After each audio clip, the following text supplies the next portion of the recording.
Bem-vindos, ansiosos, ansiosos da produtividade, para mais um episódio aqui do nosso canal. Hoje eu estou aqui com meu amigo Carlos Sampaio. Ele é líder, ele é servidor público, ocupa cargos de liderança já há um bom tempo. Ele já foi secretário de planejamento do TCU e ele também tem um canal no YouTube, um canal bem legal que eu acompanho bastante o canal. É um canal de liderança neurolinguística. E é por isso que eu trouxe ele aqui hoje, para a gente poder conversar então sobre liderança, produtividade, bem-estar, esses tópicos aqui que são bem interessantes, que ajudam a gente também a alcançar então o nosso equilíbrio. Bem-vindo, Carlos. Se Obrigado. apresente, pessoal, por favor. Ó, gente, o Van que já falou tudo, Carlos Sampaio. Eu adoro liderança, acho que a liderança é a chave para que você, inclusive aqui na pegada do canal, para que você tenha pessoas menos estressadas, pessoas menos ansiosas, porque quem já teve maus líderes sabe como isso é estressante, como isso causa ansiedade. Uma das grandes causas de ansiedade dos consultórios são líderes ruins. Inclusive falam, né, que a gente é demitido não ou a pessoa sai da empresa não porque o ambiente seja ruim, mas por causa do líder, né? Desiste do chefe, Desiste do líder, não desiste da empresa. Isso tem várias. Eu costumo perguntar isso. Uma vez eu estava conversando com uma profissional, né? Ela era podóloga e ela saiu de uma empresa, uma franquia dessa de podologia. Eu falei, mas por que você não gostava da empresa? Ela não gostava, mas agora a minha supervisora não dava. Aquilo começou a me fazer mal e eu saí. E é muita gente, acontece isso com muita gente. Né? Agora, Carlos, então você está trabalhando, dando palestra, curso nesse tema então de liderança neurolinguística. Isso. E qual que é a diferença então de uma liderança comum para liderança neurolinguística? A base é o seguinte: você tem que entender como o seu cérebro funciona, como você funciona e como o cérebro das outras pessoas funciona, para que você possa liderar melhor, tanto para você quanto para as outras pessoas. O nome, ele vem no neuro, né? Vem de programação neurolinguística. Você sabe que eu já fui trainer de programação neurolinguística, né? Então, você associa a neurociência e a programação neurolinguística, que eu acho que são duas coisas que se complementam bastante. A neurociência te dá uma base teórica de entendimento muito boa e a programação neurolinguística te dá umas dicas práticas assim, muito, muito boas assim. O que eu faço com isso? Sim, então aí um líder comum, então ele não vai ter esse conhecimento de neurolinguística ou de neurociência, então ele vai ter menos resultado, menos efetividade, vai impactar, o impacto positivo dele na equipe vai ser menor. Potencialmente, se você se entende melhor e se você entende os seus liderados, o funcionamento deles, a tua margem de possibilidades ali é muito melhor. Sim. É interessante porque o Platão, por exemplo, quando ele, até na República, apesar de falar da República, falava muito do indivíduo, né? Aham. Mas ele falava ali que o primeiro passo para você conseguir liderar ou pensar na República, ou pensar nas relações do Estado e tal, é você primeiro se organizar, é você se conhecer. Que, obviamente, o Sócrates já falava, conhece a ti mesmo primeiro, né? Então, assim, essa lógica de para eu poder ser bom, eu tenho que primeiro ser bom. Para eu ser um bom líder, eu primeiro tenho que conseguir me liderar. Então, Isso, muito uma lógica de autogestão, né? com certeza, com certeza. Isso é uma vira até um clichê, eu tenho que me ler, mas é verdade, acontece. Se você não consegue fazer isso, você não vai conseguir fazer com as outras pessoas e vai ficar patinando ali e não vai ter, assim, você vai acabar fazendo mal para você e vai acabar fazendo mal para as outras pessoas, para a sua equipe. Porque, na verdade, o líder ele contamina a equipe, tem uma contaminação emocional ali de tudo que acontece. O líder está bem, a equipe está bem, se o líder não está bem, a equipe não está bem. E não adianta o cara fingir, porque uma hora ele vai espanar. Né? Aquela história do parafuso, você aperta, ele Sim, espana. sim. É isso, vai contaminar positivamente ou Ou negativamente, né? negativamente. Então ele tem que. Então um líder com neurolinguística é um líder intencional. Todas as ações dele são intencionais, assim, ele pensa antes de fazer as coisas. É. Vamos lá, o líder, ele, em princípio, eu defendo muito o conceito, embora isso não seja cientificamente, mas você tem um movimento de liderança humanizada. Então, Isso. o que é a liderança humanizada? É você entender, se entender como ser humano. E aí, quando você tem essas ferramentas de autoentendimento, você consegue aplicá-las em si mesmo, e primeiro, para você atingir aquele equilíbrio, né, o seu método de equilíbrio, então você consegue ir lá. Na PNL você vai experimentando, ó, isso aqui não tá legal, fiz, funcionou, opa, funcionou, legal, consegui. Você vai melhorando, né, aquele Kaizen, né, aquela melhoria contínua interna, e com isso você consegue também guiar as pessoas também nesse sentido. Então, assim, primeiro você arruma a sua casa e você consegue também, com essas ferramentas, também ajudar as outras pessoas. Então, isso para mim é fundamental. É.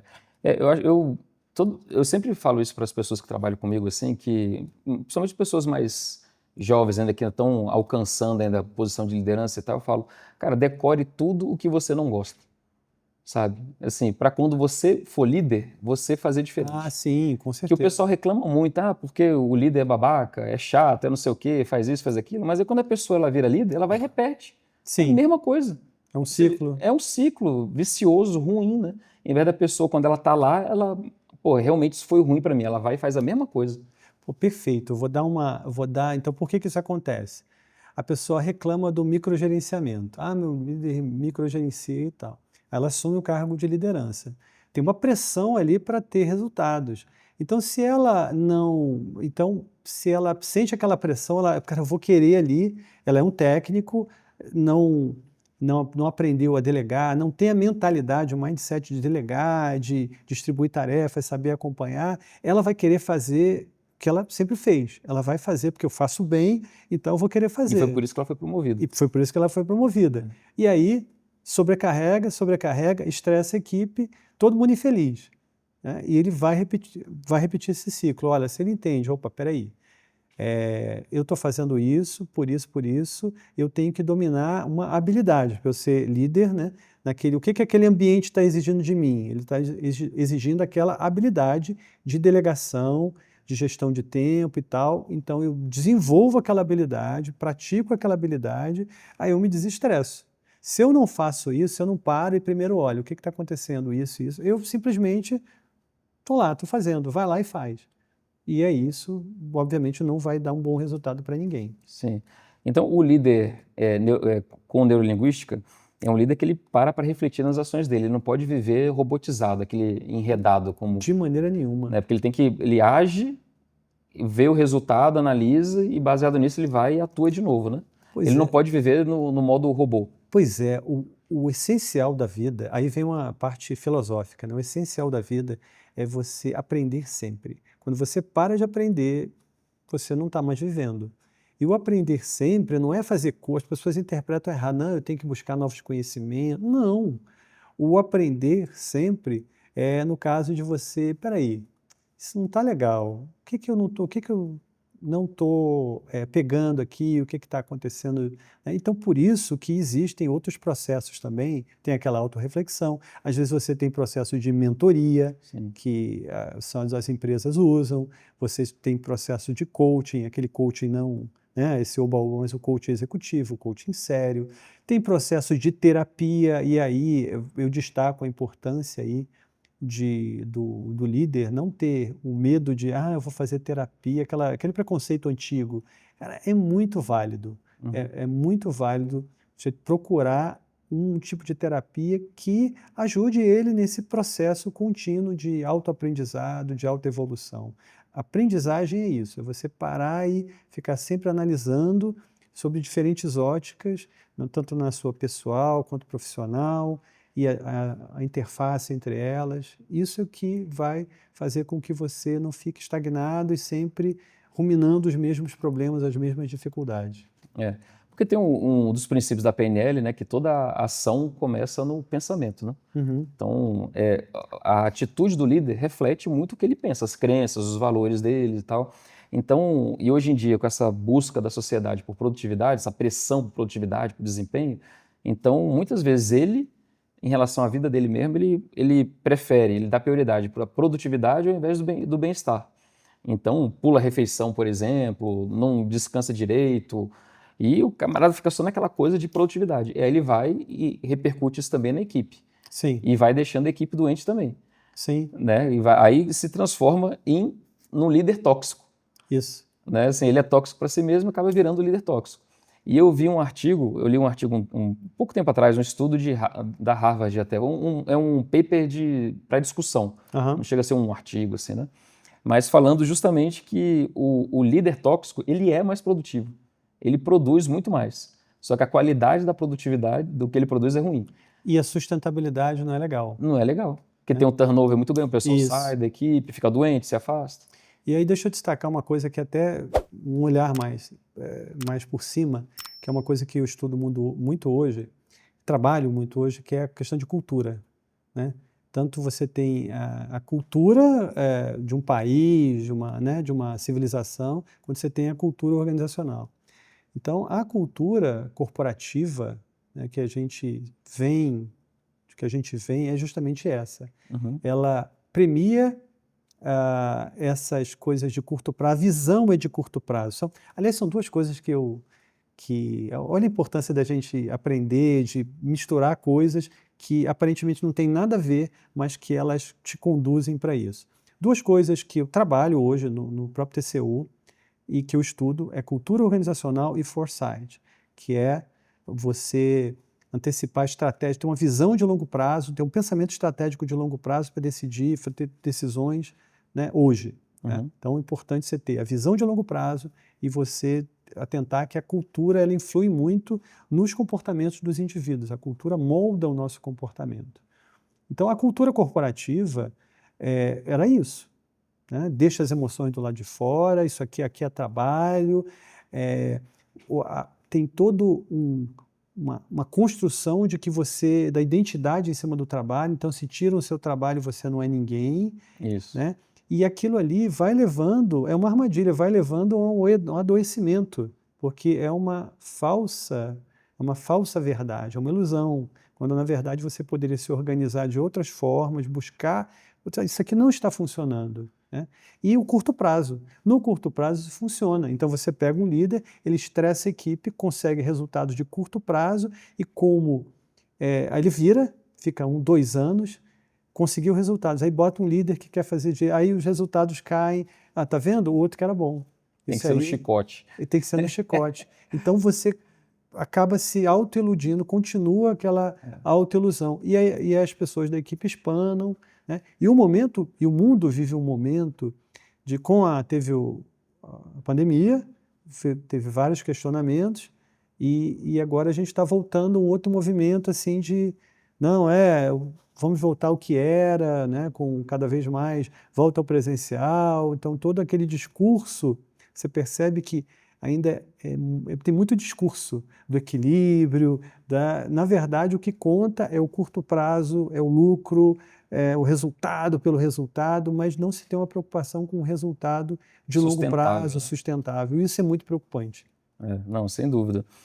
Carlos, agora indo um pouquinho para você, que a gente estava conversando antes aqui, você teve um infarto Sim, ano passado, né? Tá fazendo um ano mais ou menos estou fazendo um ano. que você infartou. Então assim, de novo, você tinha várias atividades, sua carreira lá no serviço público, no TCU, várias funções ali, projetos importantes, relevantes, pressão, aquela coisa toda. Você também tem atuação no seu horário vago, obviamente, ali você era terapeuta, né? Tinha consultório e tal. Então isso tudo era uma vida de muita produtividade, né? E assim, por incrível que pareça, pouco focado no bem-estar, né? Que você queria ter resultado e tal. E o canal no YouTube também, essa coisa, querendo que ele crescesse. E você infartou, né? E aí, o que mudou na sua vida? O que você percebeu? O que você aprendeu? Sim, na realidade, eu não recomendo uma jornada tão lenta de mudança quanto a minha. Por quê? Quando eu comecei a trabalhar, eu era workaholic, é o perfil do workaholic. Né? Então, eu trabalhava demais, pouca atenção para a família. Né? Então, assim, é exatamente essa armadilha que eu lhe falei. Aí chegou um ponto, foi antes do infarto, chegou um ponto que eu comecei a questionar tudo isso. E aí eu comecei a fazer mudanças, né, na minha vida. Eu nunca, esporadicamente eu deixava de fazer exercício, mas eu sempre tive atividades, tênis de mesa, aikido, você Uhum. conhece, sempre eu fazia algum tipo de academia, então nunca descuidei assim, naquele, só o trabalho. Não, eu fazia exercício e tudo, mas qual era o meu problema? Tinha muita coisa e muita coisa divergente. Então, minha atuação no TCU e a atuação de terapeuta, nada a ver uma coisa com a outra. Quer dizer, até ajuda e tal, se lidar com gente, um aprendizado fantástico, mas não ajuda. Tive empresa também, loja de podologia, tive uma clínica de terapias, de psicologia e tal. Isso é completamente divergente e São vários pratos, você tinha que ficar mantendo nada a rodando. ver uma coisa com a outra. Então, antes da pandemia ainda, eu já fui fechando consultório, decidindo, olha, eu tenho que ter atividades que elas sejam sinérgicas. Então, o que eu faço em termos de liderança é sinérgico com o que eu faço no tribunal, né? O canal é sinérgico também com a liderança. Então, eu fui eliminando coisas, dizendo não, olha, não vou fazer isso, não vou fazer aquilo. Fui procurando então, assim, eu fui fazendo uma racionalização do que eu fazia em termos de carga de trabalho. Não que, não que isso tenha, não é, pelo menos é o que eu acredito, pelo que eu já conversei, não que isso tenha me infartado, né? O meu infarto foi mais por uma questão de descuido com níveis de colesterol, e aí eu recomendo aí, gente, não, recomendação, gente, atenção com colesterol. E posteriormente eu fiz o teste genético e o risco que deu lá em cima, adivinha qual foi? Risco cardíaco, né, de doença cardiovascular. Agora, com certeza, os níveis de estresse ao longo dos anos certamente contribuíram para isso, né? Apesar de eu progressivamente, no início eu não fazia isso, mas progressivamente eu tenho aprendido a usar ferramentas para controle de estresse, para, né, ter feito terapia, exercício, que são as coisas recomendáveis para se gerenciar o estresse, mas com certeza, quando eu não fazia isso, sei lá, década que eu não fiz isso, certamente deve ter uma parcela de contribuição para isso. É. Que um negócio que eu li uma vez também, o pessoal falando isso, que a pessoa fica então naquela vida totalmente focada na produtividade, aí precisa acontecer um evento de quase morte para a Sim, pessoa, para a ficha cair. Fala, caraca, para ressignificar a vida, eu preciso reorganizar minha vida. Aí a pessoa começa a ter atividade física e tal, não sei o quê, e ela consegue, de certa forma, alcançar o equilíbrio. Agora, um ponto interessante quando a gente fala de alcançar o equilíbrio, que é um mote. posso falar só? Sim, claro. Aí, baseado na minha trajetória um pouco diferente, eu diria, cara, não espera, porque imagina, talvez se eu tivesse levado a vida do jeito, eu não estaria aqui com você, É. né? Porque o meu infarto foi o que eles chamam de AM sem supra, né? Então, eu coloquei 2 stents e não tive nenhum problema, nenhum dano nas paredes do coração, então, normal. Mas e se eu não tivesse mudado lá, começado a mudar lá atrás, será que teria sido a mesma coisa? Ou eu hoje estaria com muito maiores Um sequela, dificuldades, né? sequelas e tudo? Então, esse é um ponto que, assim, não espere, né? Faz parte do aprendizado. Se questione, o que eu posso fazer hoje já para começar a mudar? Nem que eu não mude tudo, mas vá mudando. É. Então, e quando a gente fala de equilíbrio, que é o mote aqui do canal, que a gente falando então de alcançar o equilíbrio entre produtividade e bem-estar, não quer dizer que o equilíbrio não é 50%, digamos assim. Uhum. Né? Então, assim, vai ter semana que você trabalha mais, semana que você trabalha mais bem-estar, você consegue colocar mais bem-estar, mas você sempre ficar se monitorando, né? É muito importante esse autoconhecimento. Você vê que você está com as suas características que são próprias, sei lá, eu estou suando mais na mão, estou esquecendo mais as coisas, estou dormindo mal. Então, você tem que ter o que a gente chama na PNL até de calibragem, né? Sim, Você tem que se conhecer naquela, assim, eu normal, como é que eu funciono?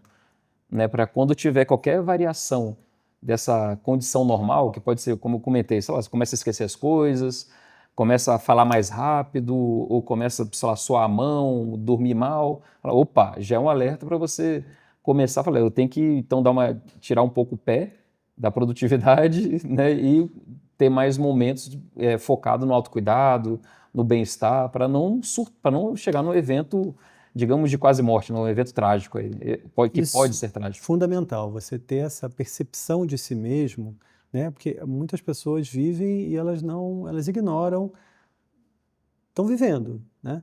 Mas isso que você falou, por exemplo, agora por exemplo, eu estou tendo que lidar com um evento de doença na família, da minha mãe. Isso é um componente que adiciona estresse. Então eu posso estar totalmente equacionado agora, não posso continuar trabalhando, mas eu consigo equilíbrio, isso não me estressa, consigo. Mas entra um outro componente.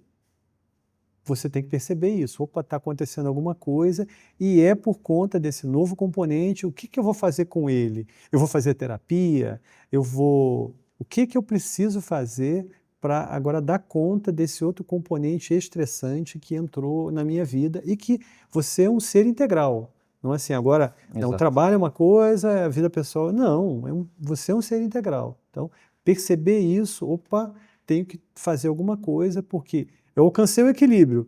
Agora entrou outra variável, o equilíbrio É, ficou exato. prejudicado. Tem que fazer outra coisa. O equilíbrio é sobre saber a hora de parar, entendeu? E focar mais em bem-estar, em autocuidado. É você saber, e isso aumenta a produtividade, Sim. entendeu? E isso que é o equilíbrio, na verdade, né? Agora, e o papel do líder, então, em monitorar a equipe e manter o bem-estar da equipe? Beleza, já falamos, né, que tô me monitorando, alcancei um equilíbrio, tenho a gestão emocional necessária, as pessoas olham, pô, o cara tá legal, não é aquele cara que está surtando, beleza, mas em relação à equipe. E aí vem a primeira coisa, qual é o ambiente que você tá? Qual é assim, o ambiente da empresa que você tá gerenciando e o perfil das pessoas ali que você está gerenciando. Então, isso é duas coisas. Então, dependendo da área, assim, tem determinado tipo de atividade que vai ser mais fácil,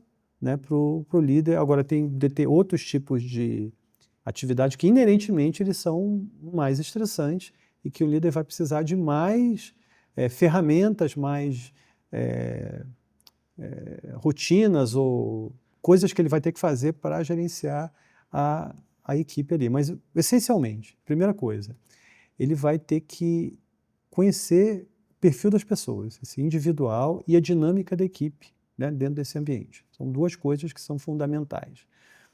O conhecer as pessoas não é você ser um terapeuta, não, mas você ter uma, uma Sensibilidade. sensibilidade para o perfil das pessoas, das características das pessoas. Inerentemente, tem pessoas que têm um perfil mais propenso a ficar estressados, tem pessoas que menos, tem dinâmicas que contribuem para isso, por exemplo, de conflitos. Então, o essencial ali é você, ok, entendi os perfis individuais e vou ter trabalhos individuais com as pessoas, mas vamos para a equipe. Eu tenho que criar um ambiente, primeiro, de segurança psicológica, porque se há segurança psicológica, é ao menos um fator de estresse. Uhum. Né? Se eu tenho um ambiente que as pessoas confiam umas nas outras, não é só no líder, eu confio umas nas outras, eu me sinto bem ali, é menos um fator de estresse que eu tenho que ficar ali me policiando para, nossa, alguém vai me passar a perna, vai. Né? É. Eu lembro que, só um parênteses aí, eu lembro quando eu estava no mestrado, eu li uma série de estudos, de artigos lá, falando que a base da produtividade era a confiança em equipe, né? Sim, Estava falando de gestão dos relacionamentos e organização, a disciplina. Gestão dos relacionamentos nas organizações. Então, a base da produtividade é um ambiente de confiança.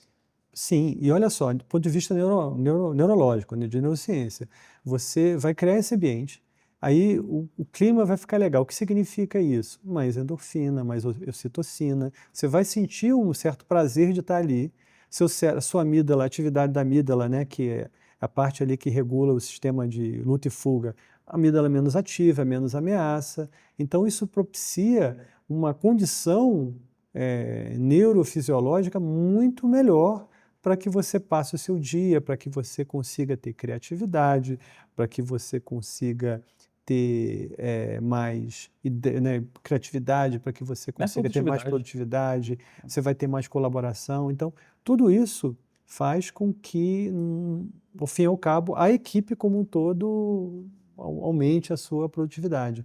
Mas, de novo, a ideia do líder é criar esse ambiente em que as pessoas se sintam bem. Quer ver uma coisa que às vezes estressa muito? Feedback, né?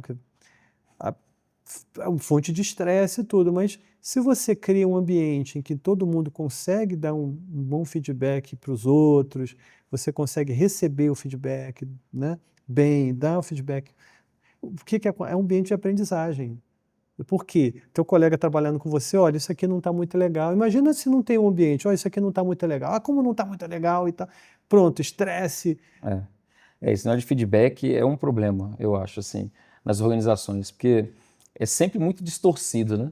Às vezes o feedback é só para o outro, não para mim. Pois é. E aí é aquela história que eu sempre digo, você como líder, você tem que começar com o exemplo. Ao criar para Sem criar dúvida. esse ambiente, você tem que dar o exemplo de receber feedback, não reagir, não contestar, pensar, e é porque as pessoas vão, pô, legal, isso aqui O outro funciona. negócio que eu acho que é ruim nessa questão de feedback também, que eu acho que gera estresse e mina a equipe, é aquela obrigatoriedade do feedback. Ah, não. Sabe? Criar um momento. Não, agora vamos fazer uma reunião aqui para poder dar feedback. Pô, eu, assim, já me irrita, já fico logo sem saco. Não, não é, tem que ser, não, não. Isso, de novo, tudo Entendeu? é Porque cultura.